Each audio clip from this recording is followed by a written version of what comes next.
Olá, você, meu filho, minha filha, seguidor, seguidora, você que tem curiosidade, está entrando pela primeira vez no nosso canal, seja você muito bem-vindo. Aqui é um canal que fala de uma ancestralidade, um caminho dentro da Umbanda, que está muito ligado à natureza, à encantaria, que é um caminho que é muito executado, é muito praticado no norte do Brasil e algumas partes até mesmo do nordeste do Brasil.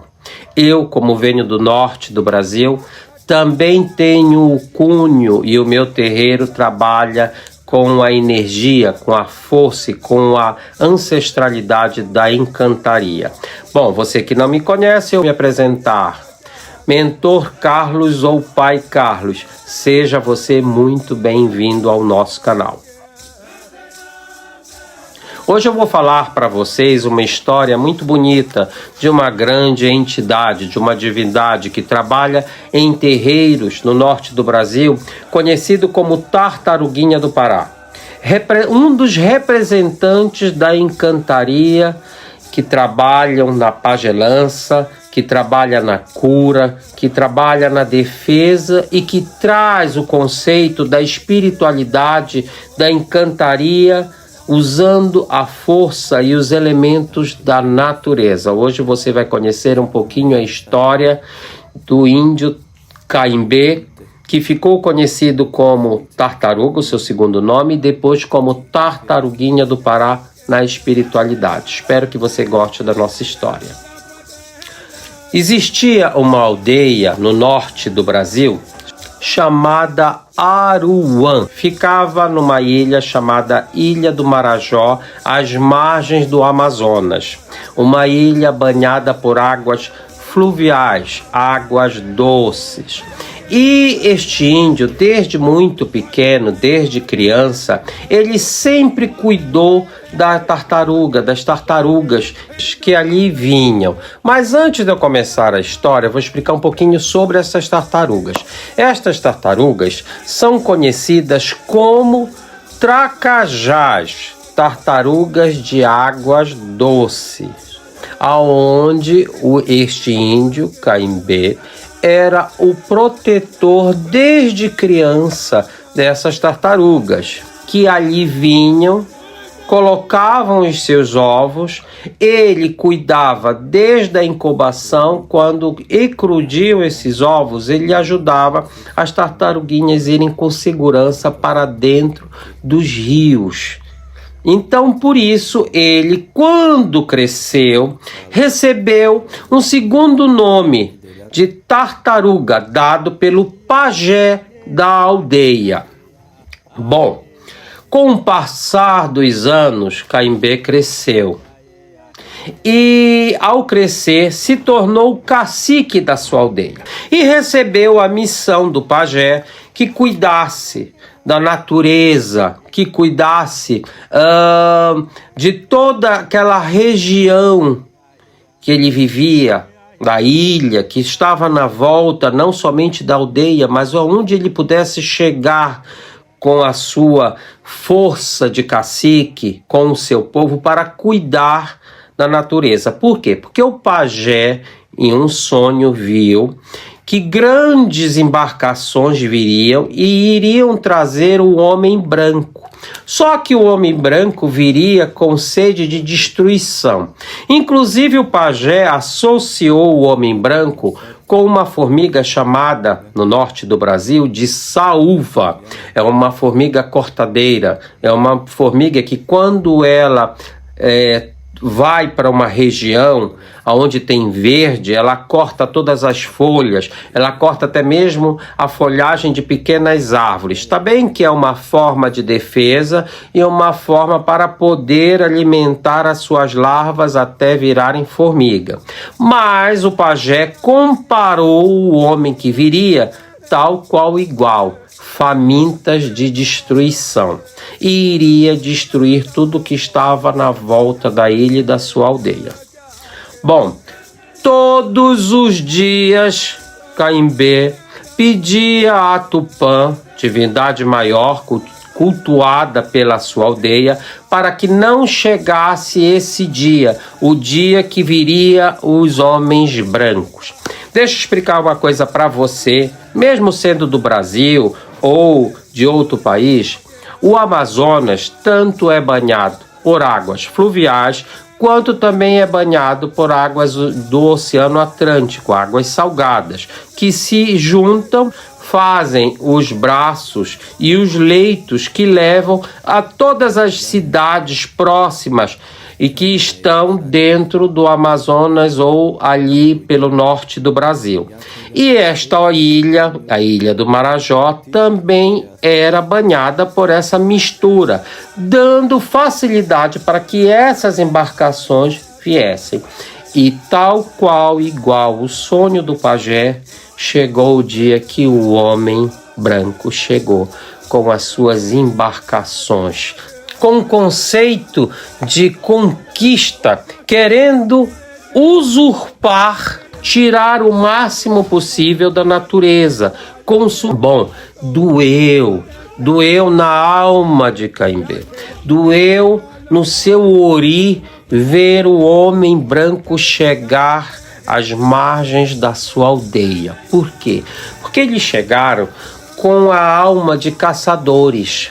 Então foram invadindo, inclusive montando acampamento na volta da aldeia, nas areias aonde as tartarugas vinham e colocavam seus ovos. E com isso chegaram num período que justamente existiam ali ovos colocados, que iriam ser incubados e depois iriam eclodir. E foram todos destruídos por aqueles homens que chegaram e foram tomando posse, tomando conta de tudo. Era tudo uma novidade, era tudo conquista, era tudo uma falta de respeito pelos... Com o passar do tempo, eles perceberam que, pois aqueles forasteiros tinham propósitos com os seus presentes, trouxeram colares, espelhos, presentes para os índios. Mas Caimbé nunca aceitou muito bem aqueles presentes, porque era nada além de um escambo, uma troca, aonde era dado algo que não se identificava aos índios e não tinha o porquê e a necessidade, mas era tudo muito novo e atraía os índios pela ingenuidade. Mas o que era ofertado a eles fazia parte da sua convivência, fazia parte da sua vida, da sua própria alimentação, do sustentar e do seu habitat, que era a natureza, as árvores, os animais, a extração do minério, de tudo que tinha e que a terra poderia oferecer. O que Caimbé queria era ver a sua aldeia, o seu cenário da fauna, de novo em paz, em tranquilidade, sem um homem branco ali consumindo e mudando tudo que estava na volta. O cacique tartaruga, em uma das guerras, morreu. E tal qual foi o sofrimento de toda a sua aldeia, a dor de ter perdido o seu cacique, que eles resolveram tomar uma atitude. Se reuniram e mais uma vez resolveram lutar, fazer uma segunda guerra para expulsar os homens brancos do seu território, da sua aldeia, da sua ilha. Expulsaram o homem branco da Ilha do Marajó. E assim foi, assim aconteceu. Passou-se alguns anos, foi restabelecido de novo o habitat, da mesma forma foi restabelecido o berço das tartarugas, dos tracajás. Então, o que aconteceu? As tartarugas puderam voltar ao seu habitat e ali depositar os seus ovos. E todas as crianças da aldeia foram ensinadas a cuidar das tartarugas, desde a postura, desde a incubação, até a eclosão desses ovos e depois encaminhar para os rios, como fazia o cacique Caimbé, o mestre tartaruga. Bom, depois do passar de um tempo, passaram, aliás, um bom tempo, começou a surgir as casas de religião, os terreiros, os mestres, conhecidos hoje como pais e mães de santo, e aí foi baixando uma entidade que se denominava Mestre Tartaruguinha do Pará. E aí, com o passar do tempo, ele mesmo revelando a sua história, foram ver e foram associar que se encontrava e se falava daquele índio, daquele cacique, Caimbé, o mestre tartaruga. Só que ele, como divindade, ele baixa já como se fosse um pajé velho, né? Aonde ele traz toda a sabedoria e o cunho da natureza e principalmente ele repassa aos seus filhos a obrigação de cuidar da natureza, e ele trabalha com os elementos da natureza para curar, para abençoar, para dar o conforto àquele que recorre ao terreiro. Por quê? Porque ele lutou todo o tempo que era vivo e depois também na espiritualidade para ter a paz, levar a paz, expulsar a energia negativa, o mal. E a mesma coisa ele faz até hoje nos terreiros no norte do Brasil e alguns terreiros afora que levam a encantaria. O mestre Tartaruguinha é um grande trabalhador, é um grande pajé dentro dos terreiros, é um velho sábio que nos passa este ensinamento, não somente do trabalhar na espiritualidade, mas a consciência que nós precisamos da natureza, e a Umbanda é justamente esta força, esta energia que vem da natureza e que cuida de todos nós. Então eu hoje expliquei para vocês, levei a vocês um pouco desta história.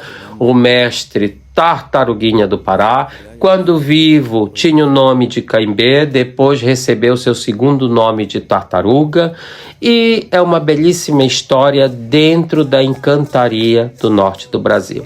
Fico muito feliz de ter contado essa história a você, meu filho, minha filha, meu seguidor. Se tiver alguma pergunta, pode deixar esta pergunta que terei o maior prazer em responder. E é como eu sempre digo, o primeiro passo é você quem dá, o segundo daremos juntos. Um forte abraço, gratidão a todos. Obrigado.